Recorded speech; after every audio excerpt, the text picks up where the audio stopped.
You're coming with me. Billionaire rescues a black nurse freezing at the bus stop.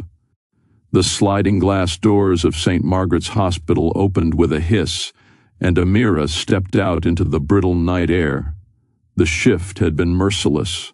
12 hours of answering alarms, holding hands through fear, and forcing strength into her voice even as exhaustion gnawed at her. She tugged her coat tighter, but the thin fabric was no match for the wind that whipped across the lot. Her eyes dropped to her boots, careful on the slick pavement, her mind already drifting toward the long walk to the bus stop. That's when she heard it. The low, steady purr of an engine. Her steps faltered. Slowly she lifted her head. There it was, the sleek black sedan idling at the curb, headlights cutting through the fogged air. The car's presence didn't belong here, not outside the hospital where tired families waited for taxis and nurses trudged home unseen. The window slid down, and Amira's chest tightened at the sight of him. Caspian. The same man who had pulled her out of the storm 2 nights ago, the same stranger who had offered warmth when the city's cold indifference nearly swallowed her whole. His gaze found hers steady and unhurried, and for a moment it felt as though the rest of the world dissolved into silence. The words were simple, but they cut straight through her defenses. She clutched the strap of her bag, her pulse skittering wildly. Why was he here? How could he be here again? Amira had tried to bury the memory of him, convincing herself it was nothing more than a fleeting encounter. Yet here he was, as though fate itself had rewritten her night. The car, the man, the unshakable feeling that this wasn't coincidence, it was something else. Her breath curled into the night, her body motionless, her mind caught between fear and something she didn't dare name. What are the odds that fate puts the same man in your path twice? Once could be explained away, a passing moment, a twist of timing. But twice? That feels different, almost intentional. And that's exactly what Amira felt as she stood frozen outside the hospital, staring at Caspian's car. Have you ever tried to forget someone, only to find their presence creeping back into your thoughts, uninvited? The more you push it away, the louder it lingers. Amira had told herself she'd forget him, that it was safer to tuck that night away like a dream half remembered. But dreams have a way of following us, and so do the people tied to them. Amira's struggle wasn't just about one man showing up in the dark, it was about control. She had built her life on discipline, on giving more than she ever asked for, on holding herself together so no one would have to. Yet here was Caspian, forcing her to confront something she couldn't control, the pull of connection. Was she strong enough to keep her walls high, or would the cracks begin to spread? What if a rescue doesn't end at the curb? What if the real story begins when the stranger you swore to forget refuses to disappear? The car idled, headlights cutting through the fog, waiting for her answer. And Amira, caught between instinct and longing, realized she had already been pulled into something much larger than chance. Before we go deeper, let me pause to say this. Welcome back to all my returning listeners, and if this is your first time here, thank you for joining me at Tales by Williams. This channel is all about stories that don't just entertain, but also carry lessons worth holding on to, moments of courage, kindness, and choices that shape us. If you enjoy stories that touch the heart while keeping you hooked until the very last word, I'd love for you to hit that subscribe button right now.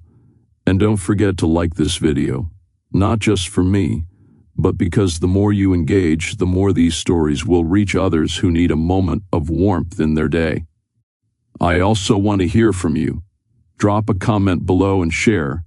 Have you ever crossed paths with the same person twice, in a way that felt almost destined? Your stories add life to this community, and who knows, your experience may inspire the next narrative I share here. So settle in, make sure you're comfortable, and let's continue this story together, because where Amira's night is headed is far more unexpected than she could have imagined. The end of another grueling shift at St. Margaret's left, Amira drained, her steps heavy as she pushed through the double doors into the night. The hospital lights buzzed behind her, but the street ahead lay still, blanketed in winter's icy breath. She pulled her scarf higher, ready to face the long walk to the bus stop, until the low hum of an engine reached her ears. There it was again, that same sleek black car. It waited at the curb like a shadow carved out of steel and glass, its headlights cutting a golden path through the drifting snow. For a fleeting moment she wondered if exhaustion was playing tricks on her. But no, the window rolled down with the same smooth grace, and once more the man from before leaned into view. Caspian. He didn't belong in places like this, the cracked pavement, the weary night shift workers hurrying home, the air of fatigue that clung to the hospital's walls. Yet there he was, appearing at her finish line as if time itself had folded back on their first meeting, his eyes locked on hers, steady, unreadable, but not unkind. The sight made her pause mid-step. Fate wasn't supposed to repeat itself like this. People didn't just return to your path without reason. Twice, Amira whispered under her breath, clutching her bag tighter. Why twice? The snow fell harder, muting the world around them, yet inside her chest the silence broke into questions. Was this coincidence or something else beginning to take shape? Amira's heart thudded in uneven rhythm as the black sedan idled at the curb. Snowflakes clung to her eyelashes, but she hardly noticed. Every part of her screamed to keep walking, to stick to the safety of routine, to board the bus like she always did, to remain unseen. She had built her life on order, schedules, shift rotations, paychecks stretched like fragile threads across bills and rent. Control was her shield against disappointment, against the chaos that could swallow her if she slipped for even a moment. Depending on someone else had never been an option. But there he was again, the man who had once pressed through the storm to insist, "You're coming with me." The man who looked at her now with the same quiet insistence, though this time no words passed his lips. He didn't need to speak. His presence alone unsettled the wall she had worked so hard to keep standing. Her thoughts tangled. This wasn't supposed to happen. You don't think of strangers once, let alone twice. You don't wait for headlights that shouldn't reappear. Yet her pulse betrayed her, quickening with a quiet thrill she didn't dare name. Part of her wanted to retreat, to protect herself from whatever this was, an accident, a coincidence, a fleeting connection that couldn't survive the gulf between their worlds. But another part, smaller yet stubborn, tugged at her chest. It whispered of warmth, of safety, of the possibility that maybe fate had left a door ajar. Her breath clouded in the frozen air as she stood torn between those two selves, the nurse who lived by discipline, and the woman who suddenly longed to step closer to something she couldn't control. The cold stung Amira's skin, but it wasn't the weather that left her breathless. It was the question pressing at the edge of her mind. What if this doesn't end at the curb? Caspian's car wasn't just an escape from the wind. It was a turning point waiting to be chosen. If she stepped inside, she wasn't only accepting warmth for the ride home. She was allowing herself to step into the orbit of a man who didn't belong in her world, a man whose name carried weight far beyond these icy streets. Every instinct told her to walk away, to keep her head down, keep her world steady, keep the fragile balance she had fought so hard to protect. But as his eyes held hers from behind the glass, she realized something terrifying. Walking away might not silence the pull she already felt. Her fingers gripped the strap of her bag tighter. This wasn't about survival anymore. It was about choice. Did she choose safety, or did she risk letting this moment open a door to something she couldn't predict, couldn't plan, couldn't control? The hum of the engine filled the silence. Amira stood still, snow falling around her, knowing that whatever decision she made, her life would not return to what it was before. Because sometimes a rescue isn't just about the storm. Sometimes it's about what follows after. Perfect. Thank you for the clarity. We'll continue the morning after reflection section point by point in 4 separate parts with careful pacing, rich emotional layering, and no repetition of the prohibited words. Each part will feel distinct but flow logically into the next. The first rays of dawn slipped through the thin fabric of Amira's curtains, falling in uneven patterns across her small apartment. The radiator clanged and sputtered in the corner, releasing bursts of warmth that faded before they reached her bed. She shifted beneath her worn blanket, muscles heavy from the double shift she had worked, but the memory of the night before jolted her into awareness. Her eyelids fluttered open, and before her mind caught up to the morning, one image stood sharp and unyielding, the sleek car pulling up to the curb, its headlights slicing through the storm. She heard the voice again, low yet certain, commanding in its simplicity. "You're coming with me!" The words had not been harsh, not a demand, but a lifeline tossed into the freezing dark. Her heart gave a quiet, unsteady flutter.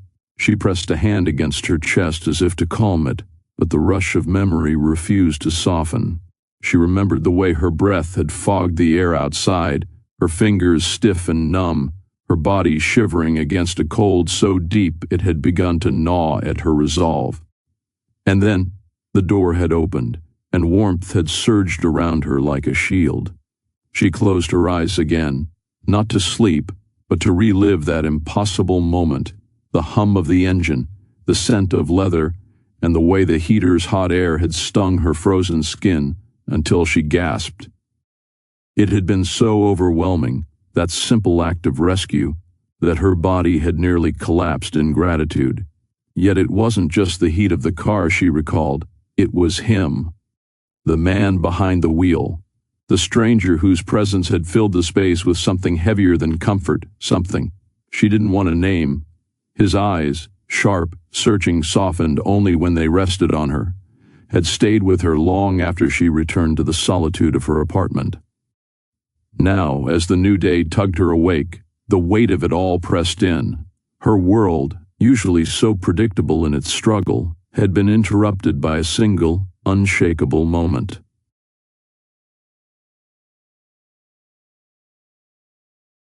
Amira sat up slowly, her blanket falling into her lap. She whispered to herself, as though testing the truth aloud. It wasn't a dream. The kettle sat waiting in the kitchenette, the chipped mug beside it, the same routine she followed every morning. But as she swung her legs over the side of the bed and slipped her feet into thin slippers, she knew this day carried something different. Her mind was no longer only on bills, bus schedules, and patient charts. It was on the car that had appeared in the storm, and on the man inside it who had said her name without even knowing it. For the first time in a long while, morning had come with memory instead of numb exhaustion, and it left her both unsettled and alive.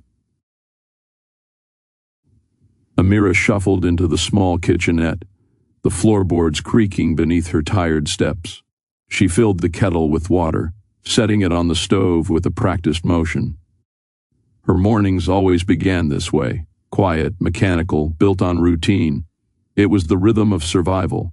Every choice in her life had been about making it through, stretching paychecks, covering her brother's tuition, keeping her head above water while working hours that frayed her body and mind.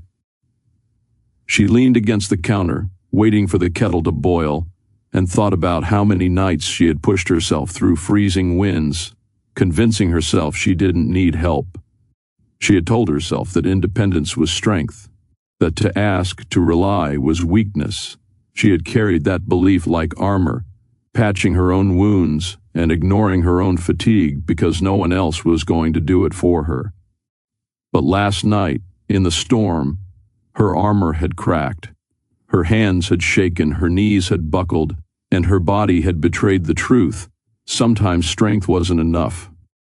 She had needed warmth, and when it finally came, it hadn't been from her own willpower. It had been from him.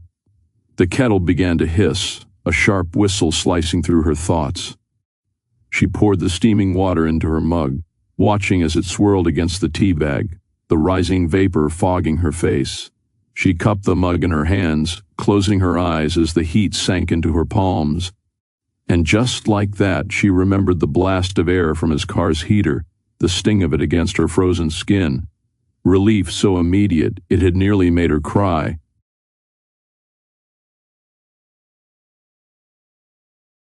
She hadn't realized until that moment how much she had been holding herself together with sheer grit, and how quickly that resolve could crumble when comfort finally found her. Her throat tightened. She had built her identity around never needing anyone. Yet last night, in the shelter of his car, she had felt something she hadn't allowed herself in years: safety. The realization unsettled her. The woman who had carried her family, who had worked herself to exhaustion, who had sworn she could survive anything alone, had found relief not in her own endurance, but in the unexpected kindness of a stranger. She lifted the mug to her lips and took a slow sip.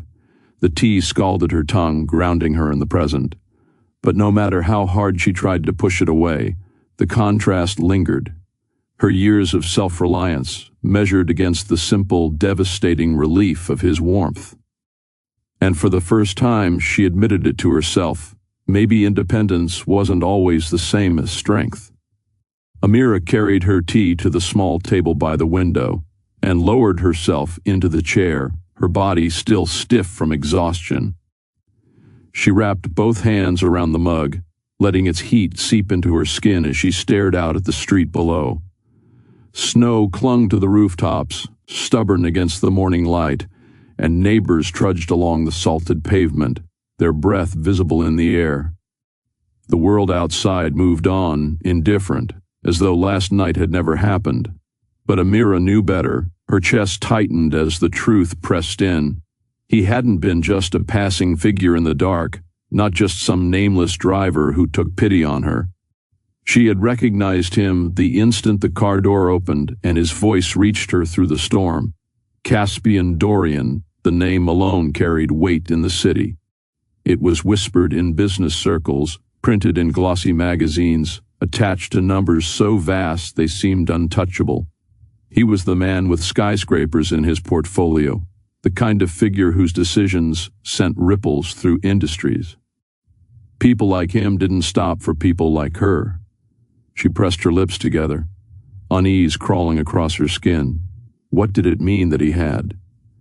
Her entire life had been about blending into the background, showing up, doing the work, holding her world together without ever drawing attention. Caspian, on the other hand, was the embodiment of the spotlight. A man dissected by headlines, a face photographed at events she couldn't dream of affording. To her, he wasn't just another man. He was an impossible contrast. And that contrast gnawed at her, because last night, sitting in the cocoon of his warmth, he hadn't felt impossible. He hadn't even felt distant. He had felt human, concerned. A man who looked at her not with indifference or superiority, but with something startlingly simple: care. Amira set her mug down and pressed her palm against her forehead, willing the thought away. She couldn't afford to dwell on him, not on the billionaire whose presence shook her carefully built independence, not on the man whose world would swallow hers whole if she stepped too close. Yet unease lingered heavier than the morning chill, because beneath all the logic, beneath every reason she listed to keep him at a distance, one truth remained inescapable. He wasn't just a stranger. He was him, and that made it impossible to forget. Amira leaned her forehead lightly against the cold window pane, her eyes fixed on the movement of the street below. Buses came and went, children tugged at their parents' hands, and delivery trucks rattled past in the slush. It was the same scene she had watched for years, the ordinary rhythm of the city. Yet this morning, it felt strangely altered, colored by something she couldn't name. Her fingers tapped lightly against the glass. She told herself it was foolish, even reckless, to let her thoughts linger on him. Caspian Dorian existed in a universe far from her own. He belonged to headlines and high-rise offices, not cramped apartments with sputtering radiators. And yet, in the quiet honesty of that morning, she admitted something she hadn't allowed herself to feel in a long time. She wanted to see him again. The thought startled her, as though it had slipped past every defense she had built. Wanting anyone, wanting anything beyond survival and responsibility, had been a luxury she abandoned years ago. Her life had no space for distractions, no room for daydreams.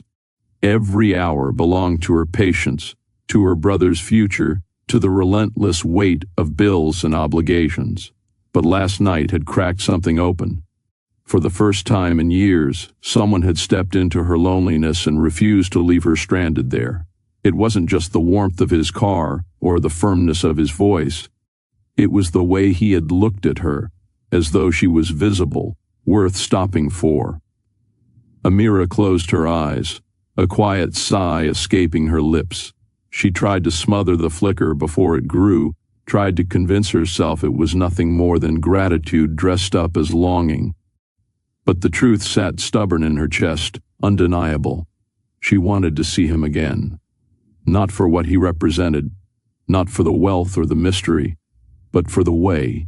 In a single night, he had reminded her of something she thought she had lost, the possibility of connection. And though she didn't dare say it aloud, the thought alone was enough to set her heart beating faster. The familiar scent of antiseptic greeted Amira the moment she stepped through the sliding glass doors of St. Margaret's Hospital. It clung to the air, a sterile sharpness that never quite faded no matter how many hours she spent inside. The corridor lights glared overhead, reflecting off polished floors that carried the weight of countless hurried footsteps. She moved with practiced rhythm, her shoes squeaking softly against the linoleum as she balanced a tray of fresh bandages against her hip. Machines beeped in steady pulses from nearby rooms, each sound a reminder of the fragile lives tethered to wires and monitors. A baby's cry echoed faintly from the maternity wing. Down another hall, a weary cough drifted through a half-open door. It was all familiar, almost comforting in its predictability. This was Amira's world, 12-hour shifts that blurred into one another, moments of compassion stitched between stretches of exhaustion. She adjusted IV lines, checked vital signs, and offered quiet encouragement to patients who looked at her with eyes full of fear. Yet beneath the steady movements of her body, a heaviness clung to her bones.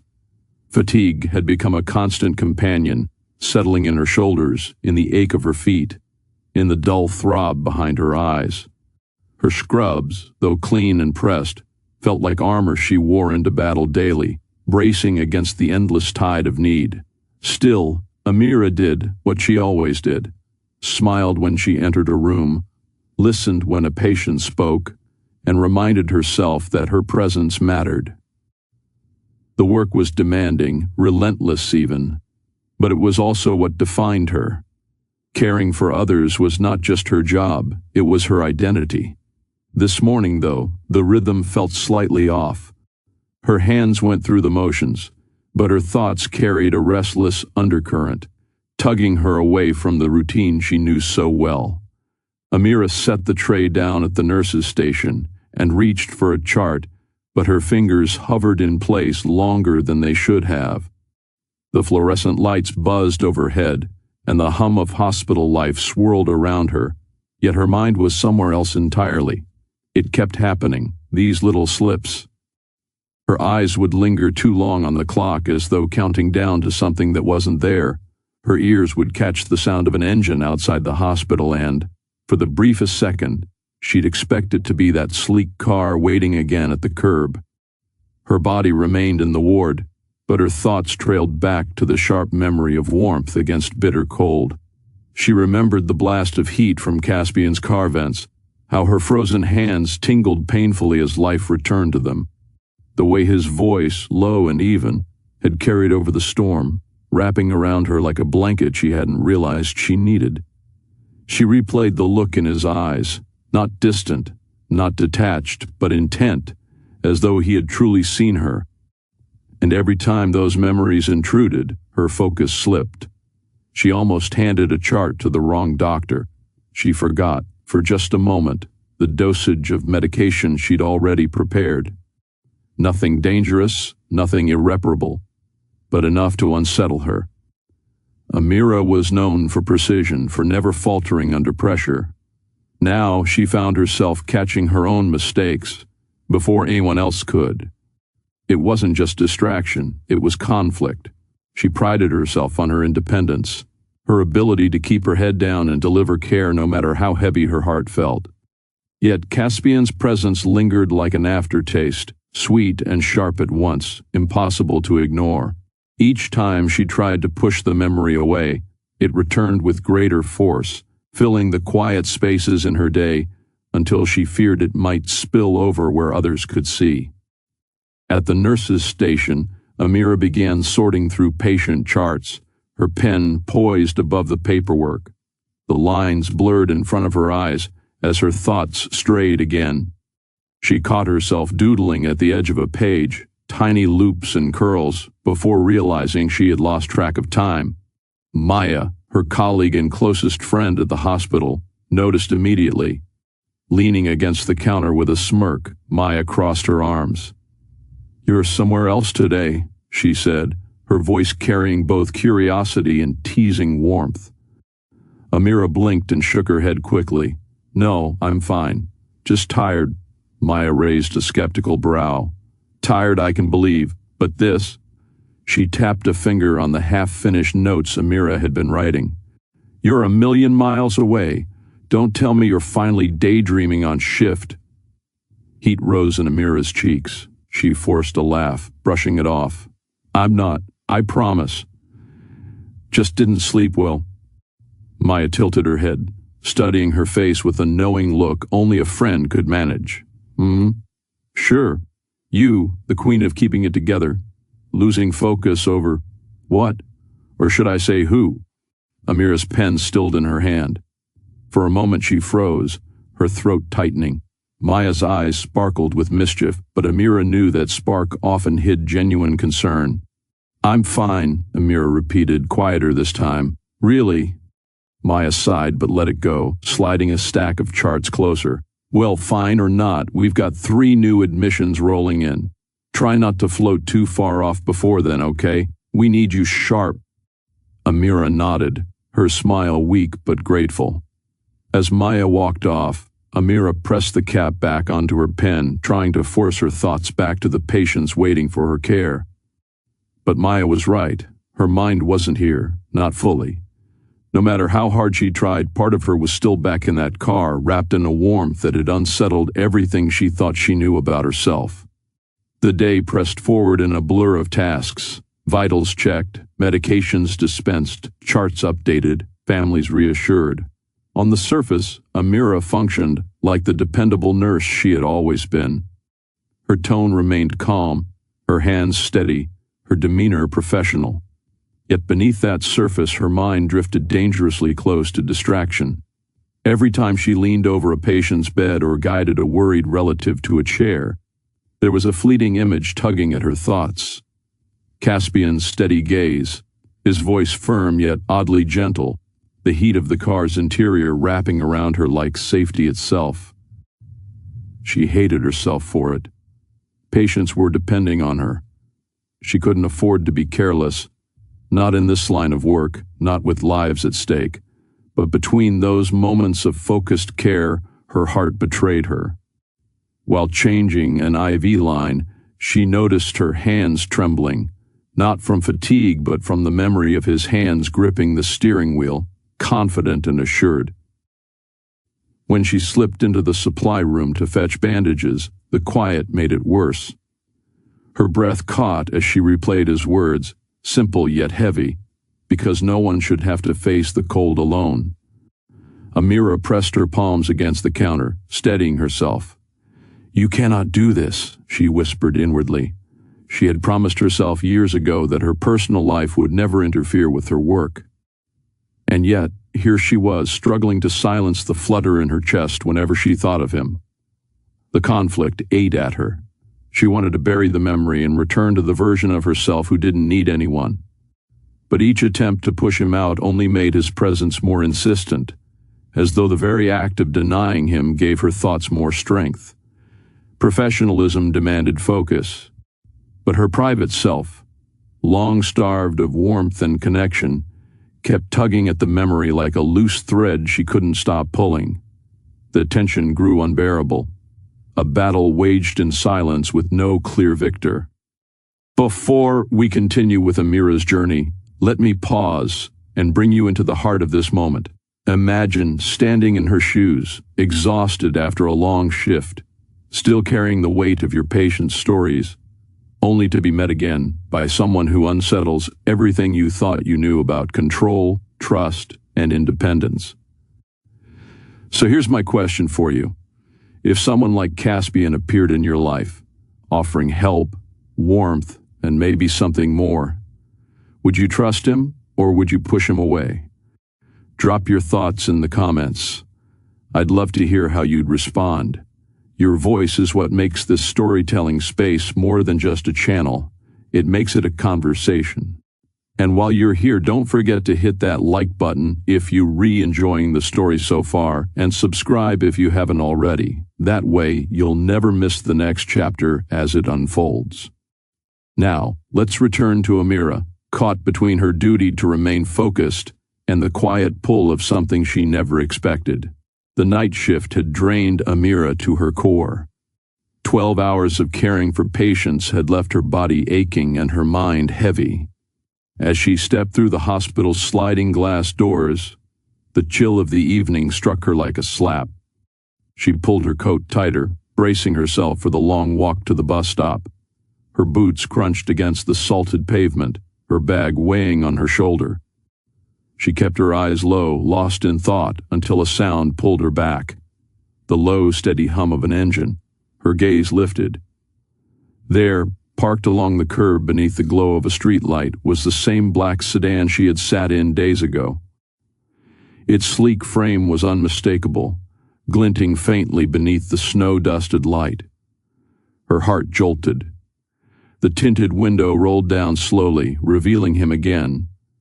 Caspian. His face was partially shadowed by the car's interior, but his eyes, cool and sharp, fixed on her with deliberate focus. "You shouldn't be out here," he said, his voice carrying easily over the quiet street. "Not after the other night." Amira froze in place, her breath catching.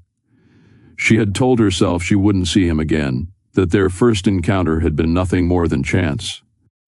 But there he was, as if the city itself had conspired to bring him back into her path. The street seemed to fade around them, the passing cars, the shuffle of footsteps, even the distant wail of an ambulance. For one suspended moment, it was just Amira and the man who had interrupted her solitude once before, waiting patiently, as though he had always intended to find her again. Amira's pulse quickened, betraying the calm exterior she tried to hold. The sight of him, the same man whose presence had unsettled her nights, was like a spark striking dry tinder. Her first instinct screamed caution. Why is he here again, she wondered. Why me, in a city where people brushed past one another without a second glance? Chance meetings rarely repeated themselves. And yet here he was, waiting as if her steps had led her to this exact moment. Her breath came out in little clouds of frost, her fingers tightening on the strap of her bag. Part of her wanted to turn, to walk away quickly, and put distance between herself and this man who seemed to step too easily into her world. But another part of her, the part still warmed by the memory of his car, his voice, his steady presence, kept her rooted to the spot. She searched his face for clues. There was no arrogance in his expression, no smirk of a man who thought himself untouchable. Instead, his gaze carried a calm patience, like someone prepared to wait as long as necessary for her answer. Her heart stumbled at that. It was rare to be looked at with such deliberate focus, rarer still for it to come from a man who belonged to a world so far from her own. The silence stretched, heavy but not hostile.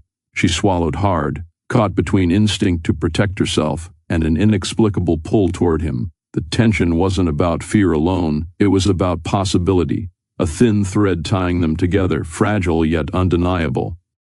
She shifted her weight, her boots scraping against the concrete. The cold pressed in around her, but the real chill came from the unknown, what stepping closer might mean, what getting in his car again could change. The hum of the engine filled the silence until Caspian spoke again, his voice steady but softer than before. "You shouldn't have to walk home like this, not after everything you give to that place." Amira's brows knit, her breath hitching at the subtle weight of his words. "That place?" she echoed cautiously. "The hospital," he clarified. "I know what it takes out of people. I've seen it. You carry more than most, and still the city leaves you to fend for yourself in the cold." His tone wasn't critical. It was matter-of-fact, but threaded with something deeper, concern. Not the fleeting kind that evaporates after the moment passes, but a quiet insistence that stayed. Amira tightened her grip on her bag strap. "You don't know me," she said, though her voice lacked the sharpness she intended. "No," he admitted, his gray eyes steady on hers. "But I saw you that night, and that was enough to tell me you're not someone who deserves to be left standing in the dark." The words struck her harder than she expected. She opened her mouth to respond, but found no answer ready. His tone wasn't rehearsed, not the smooth lines of a man used to persuasion. It was calm, deliberate, delivered with a kind of sincerity that left her off balance. She took a step closer, her boots crunching against the snow. "Why are you here again?" she asked, her voice low, unsure whether she wanted the truth or a reason to walk away. His gaze softened, the sharp edge of his expression easing. "Because once was chance," he said, "but twice? Maybe it's something else." Her chest tightened at his words, a nervous flutter stirring inside her. For the first time since stepping out of the hospital, she allowed herself to really look at him. Not just the man behind the wheel, not the billionaire whispered about in headlines, but the person sitting in the cold, waiting for her to appear. And in that moment, she realized his concern no longer felt like a stranger's. It felt personal. Amira stood frozen, her thoughts clashing in quiet chaos. Logic told her to refuse, to keep her distance from a man whose world was nothing like her own. Yet her body betrayed her, her steps edging closer, her heart pounding louder, as though some hidden part of her had already decided before her mind could catch up. Caspian didn't rush her. He sat behind the wheel, one hand resting on the steering column, his gaze steady but not pressing. It was the patience that undid her. In a world that constantly demanded she hurry, fix, soothe, and sacrifice, here was a man who was simply waiting for her to choose. The cold bit harder at her skin, snow clinging to her lashes. She thought of the night he had first stopped, of the warmth of the car that had saved her from the edge of frostbite. More than that, she thought of his voice, firm, commanding, but never cruel.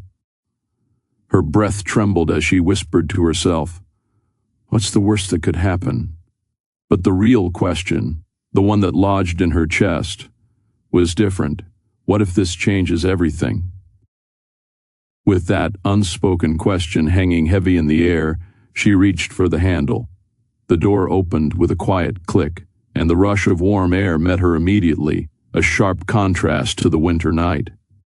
She slid into the passenger seat, her fingers instinctively curling into her lap. The door shut behind her, cocooning them both in silence broken only by the low hum of the heater.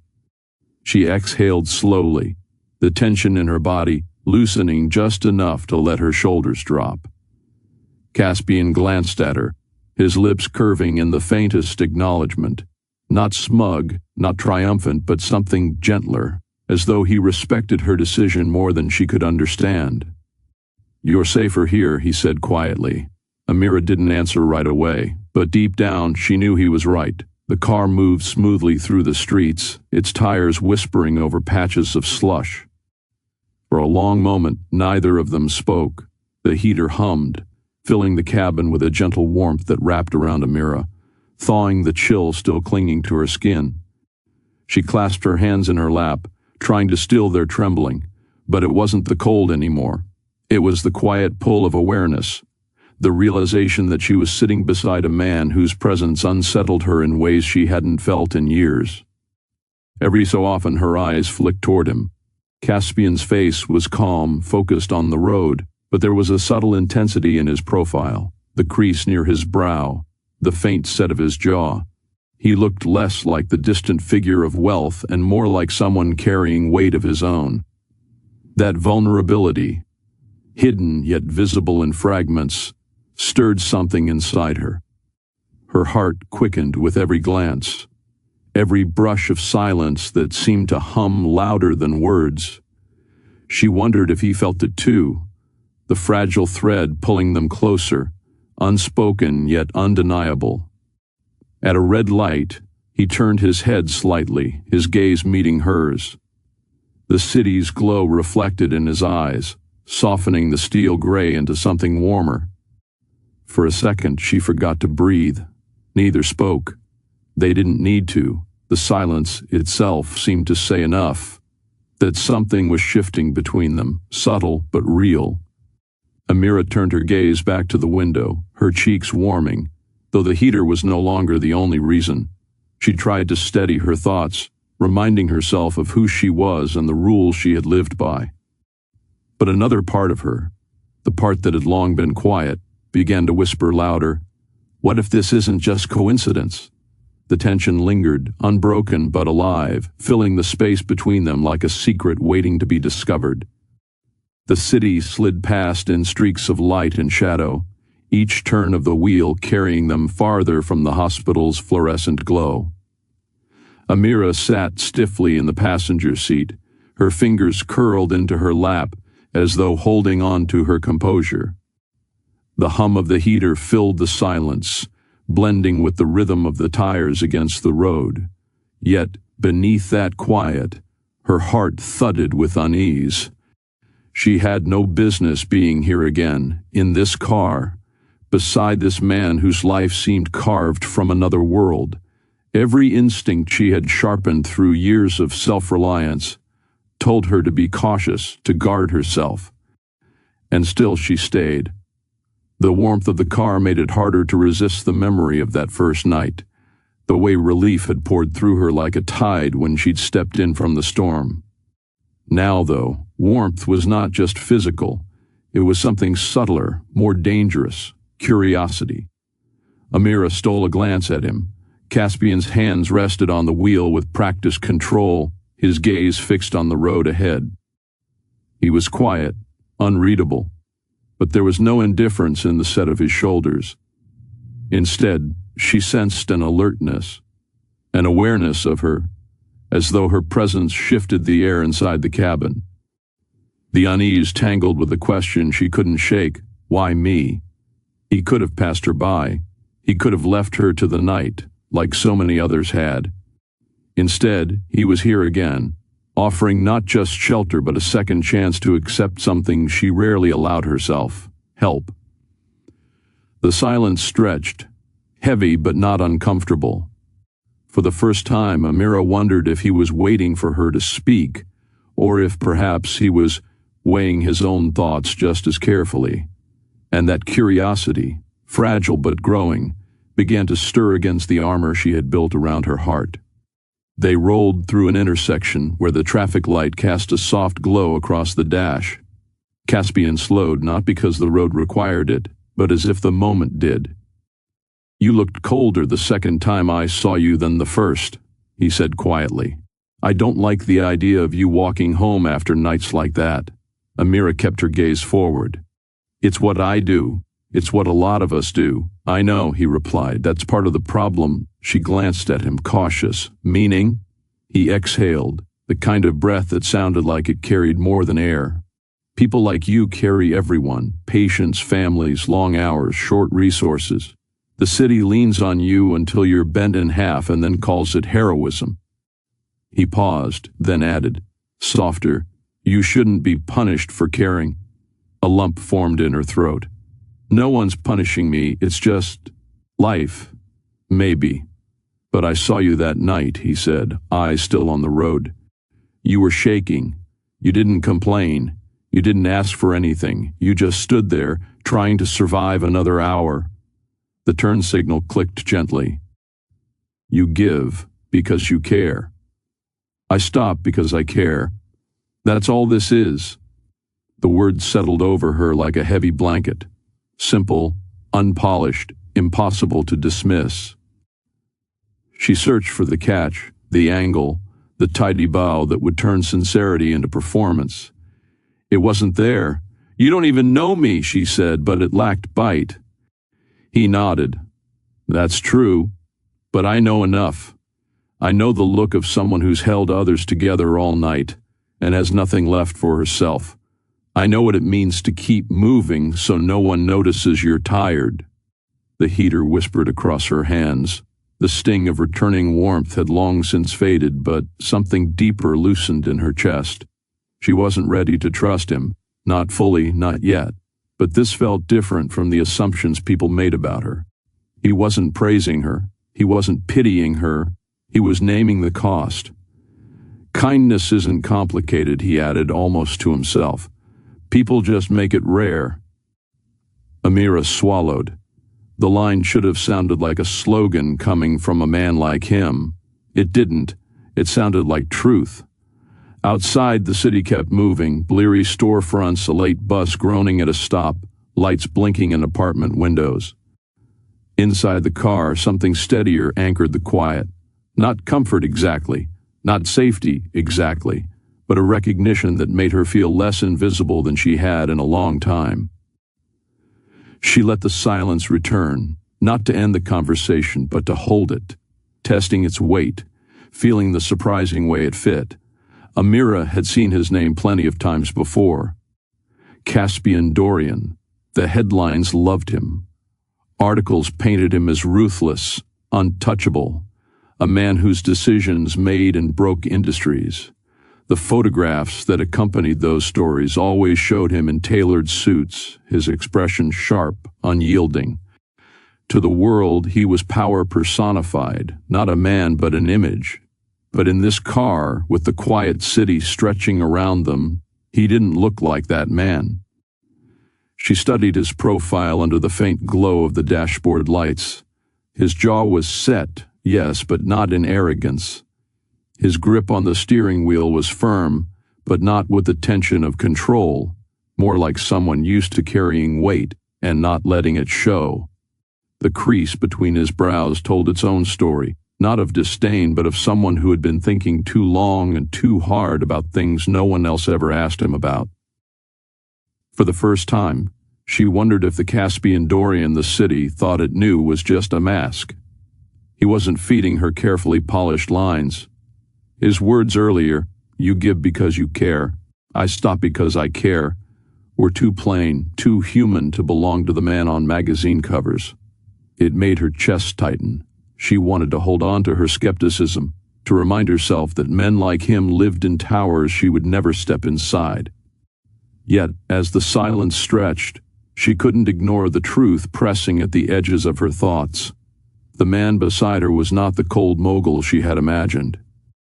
He was someone else, someone she hadn't expected to find. That realization unsettled her more than any headline ever had.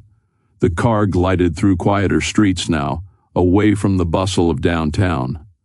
Amira shifted in her seat, stealing another glance at him. Her thoughts battled for balance until finally she spoke. "You're not what I thought you'd be," she admitted softly, almost as if the words weren't meant to leave her mouth. Caspian's brow lifted slightly, though his eyes stayed on the road. "What did you think I'd be?" She hesitated, her lips pressing together before she answered. "Distant, detached, the kind of man who only sees numbers on a page, not people in front of him." Her voice faltered. "That's the picture they paint of you." He gave a short laugh, humorless and quiet. "That's the picture they need." She turned to him fully this time, surprised by the heaviness in his tone. "Need?" "Headlines thrive on extremes," he said, his voice calm but edged with fatigue. They don't want humanity. They want a caricature, a story that sells, cold, calculating, relentless. It's easier for them to believe in the machine than the man. The words carried no bitterness, only resignation. He continued, softer now, what they don't show is the weight that comes with it. Every decision, every deal, people see billions. I see jobs, families, futures tied to every choice I make, and no matter what I do, someone will call it wrong. Amira's chest tightened at his honesty. She hadn't expected this glimpse beneath the armor, this confession spoken without theatrics. He wasn't defending himself. He was simply telling the truth. For a moment, silence filled the car again, but it wasn't the uneasy quiet from before. This silence was shared, fragile, like the pause between two people who had just let something real slip through their defenses. Amira turned back toward the window, her reflection faint in the glass. You carry a lot, she said softly. So do you, he replied without missing a beat. Their eyes met briefly, and in that look, the distance between billionaire and nurse, between his world and hers, seemed to shrink, if only for a breath. The city outside blurred by in streaks of pale light and long shadows, but inside the car, time felt slower, heavier, weighted with something unspoken. Amira folded her hands in her lap, her fingers brushing one another, as if searching for steadiness. She had spent years teaching herself how to stand alone, how to bear the weight of her world without leaning on anyone.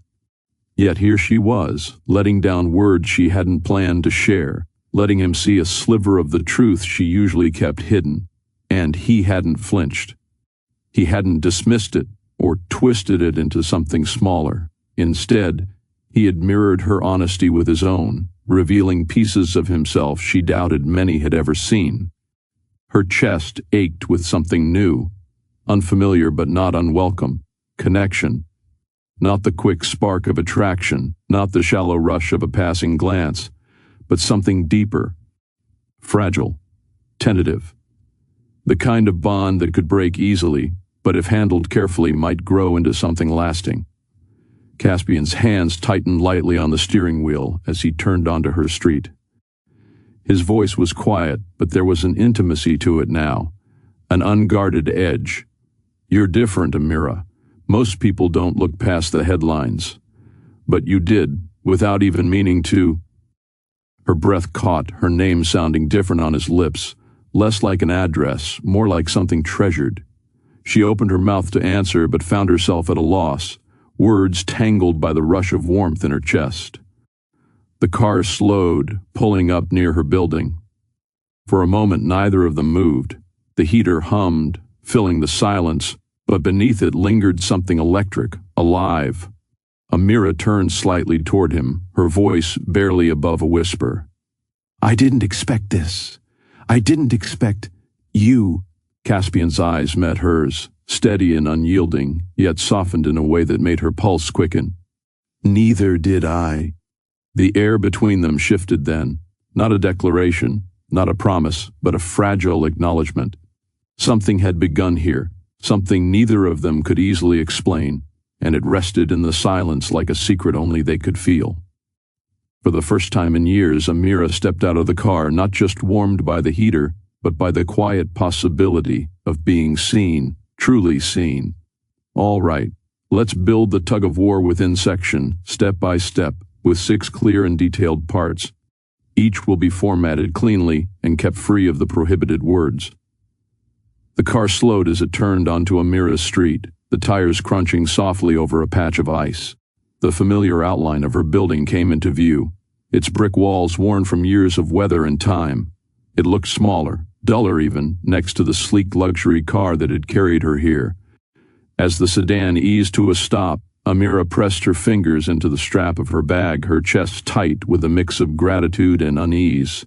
She wasn't used to this, being looked after, being delivered home safely, as though her presence mattered beyond the walls of the hospital. Caspian cut the engine, leaving them in a silence broken only by the faint hiss of the heater winding down. The street outside was still, the glow from a street lamp spilling across the snow in muted light.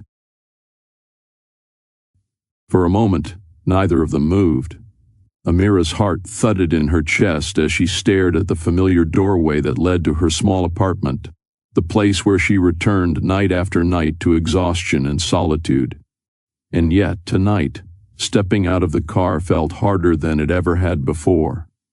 She turned her head slightly, catching his profile in the dim glow of the dashboard. He looked steady as if waiting for her lead, but she could sense the weight of unspoken words lingering in the air. Her hand hovered over the door handle, but still, she hesitated. This wasn't just a drop-off. It was a line she wasn't sure she was ready to cross. Amira finally wrapped her fingers around the handle but didn't pull. "Thank you," she said, the words quiet but weighted. "For stopping. For this." He didn't answer right away. The pause wasn't uncomfortable, just full. She drew a breath, steadied her voice and added, "But I can't afford distractions." The sentence landed between them like a boundary line, carefully placed and fiercely guarded. Caspian turned slightly, enough for her to see the detail in his expression, the focus, the patience, the hint of something unguarded. "I hear you," he said. No protest, no argument. Her grip tightened. It would have been easier if he had pushed back, easier to resent him or shut the door on arrogance. But he didn't give her that out. He honored the line she drew even as the air between them warmed with everything unspoken. She glanced toward her building, then back to him.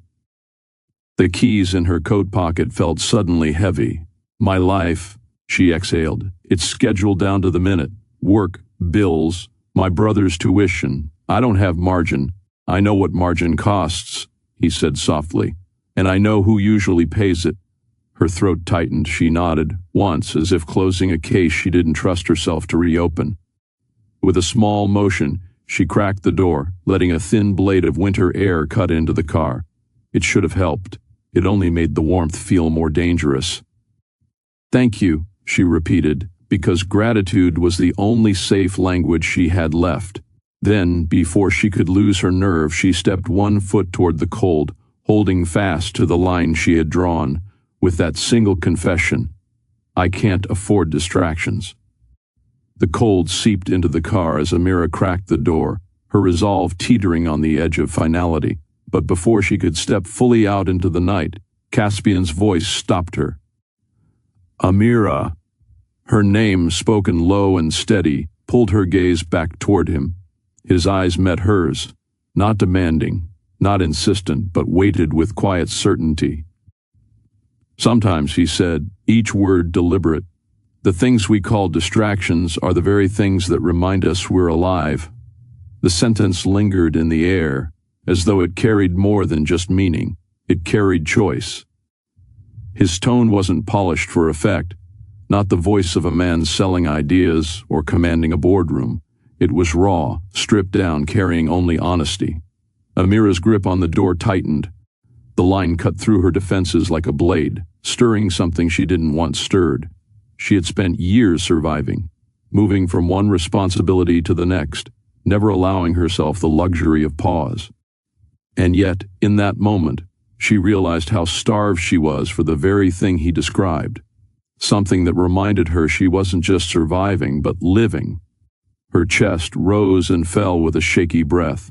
She wanted to argue, to remind him that her life wasn't built for chances or indulgences, but the words died in her throat. Because deep down, she couldn't deny the truth in his statement. He didn't push further. He simply sat there, waiting, his gaze steady but unthreatening, as if he knew the choice could never be forced. It had to be hers. Amira swallowed hard, her heart thudding in uneven rhythm. And though she finally stepped out of the car, shutting the door softly behind her, his words followed her up the steps, like a shadow she couldn't shake. The apartment door clicked shut behind her, sealing her inside the familiar quiet. The space was modest but comfortable. Soft beige walls, shelves lined with medical textbooks, a faint smell of lavender lingering from a candle she often lit before bed. It was her sanctuary, the place she could breathe without expectations pressing on her. Yet tonight, the air felt different, heavy, charged. Amira set her bag down on the couch and leaned against the wall, closing her eyes.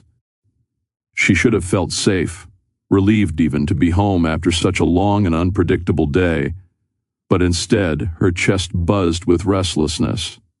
Caspian's words replayed in her mind with relentless persistence. The things we call distractions are the very things that remind us we're alive. She shook her head hard, as if the physical act could dislodge them. No, she whispered to herself, I don't have time for this. Distraction was dangerous. She had built her life around structure, early shifts, long hours, studying on the side to advance her certifications, paying bills, stretching each dollar as far as it could go. There was no room for detours, no room for risks. She had spent years convincing herself that needing no one meant she could never be hurt by anyone again. Yet the warmth of his voice lingered. The way he had looked at her, not with pity, not with superiority, but with something startlingly human, kept prying open doors she thought she had locked long ago.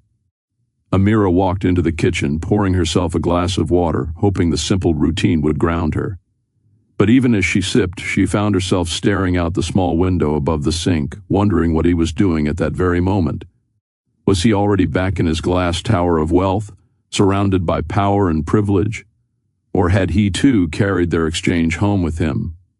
Her fingers drummed against the counter, restless. Logic demanded she push the memory of him aside, box it up like she had done with so many fleeting encounters. But the pull was undeniable. For the first time in a long time, she didn't want to forget. When she finally crawled into bed, exhaustion should have dragged her under instantly. Instead, she lay awake, staring at the ceiling, wrestling with herself. Denial urged her to shut it down, to bury this before it grew roots. But longing whispered softly, dangerously, what if he's right? What if this distraction is the very thing you need? Sleep came late, and when it did, it carried her into dreams where the line between fear and desire blurred, leaving her with the haunting realization that Caspian had already unsettled the careful balance of her world. The room was dark except for the faint glow of the street lamp filtering through the blinds. Amira lay on her side, the sheets tangled around her legs, her body restless though her eyes were heavy with exhaustion. The stillness of the apartment pressed against her, amplifying every thought she had been trying to suppress since she closed the car door behind her. She replayed the evening in fragments, the low hum of the engine as Caspian drove her home, his voice, measured but sincere, the way he didn't try to dominate the silence but allowed it to exist, like he understood its weight. And then his parting words, sharp enough to linger, tender enough to unsettle. Sometimes the things we call distractions are the things that remind us we're alive. Amira pressed her palms to her face, groaning quietly. Why did that line feel like it had burrowed beneath her skin? She had spent years avoiding attachments, cultivating strength in solitude, telling herself that needing anyone was weakness. Yet here she was, unable to close her eyes without seeing his. Her heart betrayed her with a steady ache, one that wasn't entirely unpleasant. She hated that. She hated that she wanted to think of him again, that she wanted for the briefest moment to experience the warmth of his presence without the weight of fear and practicality holding her down. Rolling onto her back, she whispered into the quiet, her voice barely audible even to herself. It already has. The words startled her. She hadn't meant to say them aloud, hadn't meant to give them life. But once they left her lips, there was no denying their truth. Caspian wasn't just a fleeting distraction. His presence, his unexpected kindness, had already slipped past her defenses. Her chest rose and fell unevenly as the admission settled over her. This wasn't just about a man offering her a ride or making conversation. This was about the fact that she wanted more, that she longed for something she had buried so deeply she almost forgot it existed: connection. Amira pulled the blanket tighter around herself, shivering though the night wasn't particularly cold. A dangerous awareness had taken root, and no amount of denial would erase it now. She shut her eyes, as if darkness could protect her from her own thoughts. But beneath her breath, the confession lingered, binding her fate to his in ways she couldn't yet understand. For the first time in years, she felt both terrified and alive. And that, my friends, brings us to a moment that many of us have faced in one form or another, the tug between keeping your guard up or letting someone in. Amira's whispered admission, it already has, marks a turning point. She knows Caspian has crossed a line she swore she wouldn't allow. The question now is, what does she do with that truth? This is where I turn the story over to you. What would you do in Amira's place? Would you choose caution, protecting your heart at all costs? Or would you lean toward connection, taking the risk that could change everything? Drop your thoughts in the comments below. Tell me, are you team caution or team connection? While you're here, don't forget to hit that like button if you're enjoying this journey. It tells the algorithm that stories like this deserve to be shared with more people. And if you haven't already, make sure you subscribe so you don't miss the next chapter, because things are only going to get more intense from here. Your engagement keeps these stories alive and growing. So comment, like, share, be part of the conversation. I can't wait to read which side you're on. The night air was sharp as Caspian slid behind the wheel, closing the door with a muted thud. For the first time in a long while, he didn't immediately start the engine. Instead, he leaned back against the leather seat, his fingers still resting loosely on the steering wheel, eyes unfocused on the glowing city ahead. Her face lingered in his mind, Amira's quiet strength, the way her eyes had shifted between gratitude and resistance. Most people he encountered tried to impress him or appease him. She did neither. Instead, she met him with honesty, sometimes even defiance, and it had carved its way into his thoughts like nothing else had in years. The words she had spoken at her apartment door repeated in his head, "I can't afford distractions." A warning, but also a confession. He recognized that conflict, one he knew all too well. And then her final whisper, as fragile as it was undeniable, "It already has." That small admission hit him harder than any deal, harder than any headline. Sitting there in the silence of his car, Caspian realized he wasn't simply replaying the night's events. He was holding on to them. He hadn't meant to stop outside her hospital again, yet some unexplainable part of him had guided him there. Now her image and her voice refused to let him go. The city's hum pressed against the windows, but inside the car, time felt paused, caught between the man he had always been and the man she had made him feel he could be. Caspian prided himself on control. His empire had been built on it, control over markets, over negotiations, over every detail that could tip the balance of power in his favor. People around him often said he thrived under pressure, that nothing rattled him. They were right, or at least they had been. Yet now, in the quiet of his sedan, he felt something slip. Amira had unsettled him in a way no rival or critic ever could. It wasn't her beauty alone, though he could not deny it had struck him. It was the unguarded way she lived, pouring herself into others, offering care when she had little left to give.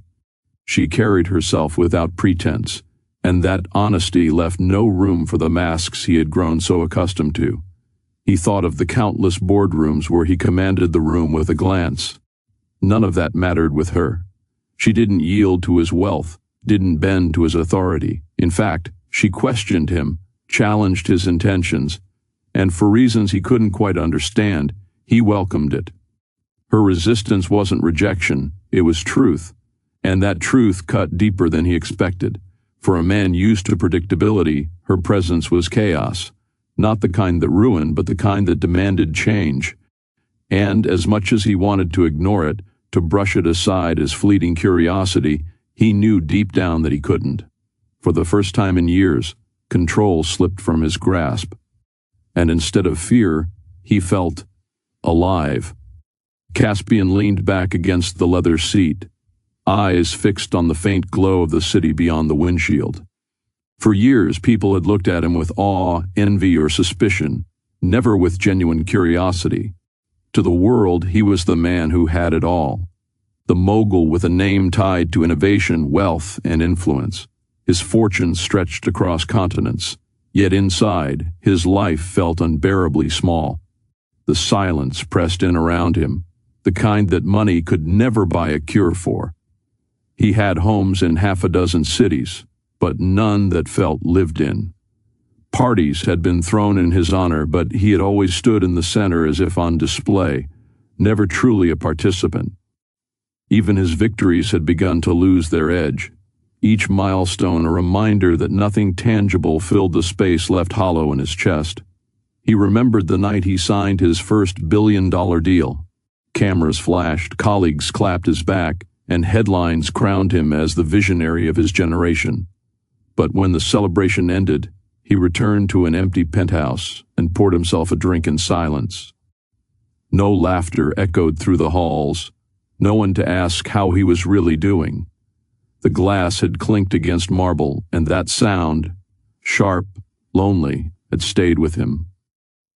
Now, after years of building walls higher and thicker, a single moment with Amira threatened to shatter them. She hadn't tried to impress him, hadn't been swayed by his reputation. She looked at him not as a headline, but as a man, one capable of kindness, one capable of being seen. And in that recognition, something stirred in him that no measure of success ever had. The low hum of the garage fan was the only sound as Caspian sat motionless, fingers resting against the steering wheel. He replayed the moments with Amira as though his mind refused to release them. The hesitant trust in her eyes when she stepped into his car, the quiet strength in her voice when she warned him not to distract her, the way her presence seemed to fill the silence with something alive. It struck him then, with startling clarity. He had stopped for her, yes, but somewhere in the act of saving her from the cold, something unexpected had happened. She had given him something in return without even trying, a reminder that life wasn't only about deals and acquisitions or the relentless chase of power. In her exhaustion, he had seen compassion worn raw. In her refusal to bend easily, he had glimpsed integrity, and in her guarded walls he had recognized a reflection of his own, fortresses built not out of arrogance, but survival. She carried others, even when it left her weary, and he, Caspian Dorian, a man the world claimed had everything, suddenly longed to carry someone too. The realization shook him. For years he had defined himself by what he could control. His empire had been built on decisions made with precision, emotions locked away like liabilities. Yet Amira had unsettled that certainty. He found himself craving not control but connection, not applause but presence, not just rescuing but being rescued from the hollowness of his carefully constructed life. For the first time in years, Caspian didn't feel untouchable. He felt human, and that truth was more terrifying and more freeing than any risk he had ever taken in business. And that brings us to the end of this chapter. Caspian, the man the world views as invincible, has finally faced the quiet truth of his own vulnerability.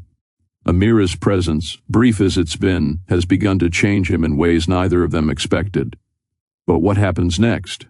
Can a nurse fighting to keep her life steady truly connect with a billionaire used to living above the world's rules? Or will their differences tear at the fragile thread already forming between them? Thank you for staying with me through part 2 of this story. If you've enjoyed the journey so far, don't forget to like this video, subscribe to the channel, and turn on notifications so you don't miss part 3. I'd also love to hear your thoughts in the comments. Do you think Amira should lean into this connection or protect herself from the storm that is Caspian Dorian's world? Your engagement helps this series grow, and I can't wait to continue unfolding what lies ahead.